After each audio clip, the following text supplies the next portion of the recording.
وہ لوگ جن کی دعا جلد قبول ہوتی ہے۔ نمبر 1 مظلوم کی دعا، نمبر 2 مسافر کی دعا، نمبر 3 ماں باپ کی اولاد کے لیے دعا، نمبر 4 نیک اولاد کی والدین کے انتقال کے بعد ایصال ثواب کے لیے دعا، نمبر 5 روزے دار کی دعا، نمبر 6 انصاف کرنے والے امام یا بادشاہ کی دعا، نمبر 7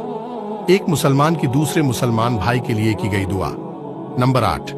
گناہوں سے توبہ کرنے والے کی دعا، نمبر 9 حاجی یعنی حج کرنے والوں کی دعا جب تک وہ گھر واپس نہ آئے، نمبر 10 حلال روزی کمانے والے کی دعا، نمبر 11 مجاہدین کی دعا، نمبر 12 ذکر اللہ کرنے والے کی دعا، نمبر 13 پریشان حال شخص کی دعا، نمبر 14 مریض کی دعا۔ ویڈیو کو شیئر ضرور کریں، ہو سکتا ہے کہ یہ ایک شیئر سے یہ بات کسی کے دل میں اتر جائے۔ مزید اسلامی معلومات کے لیے ہمیں فالو کریں۔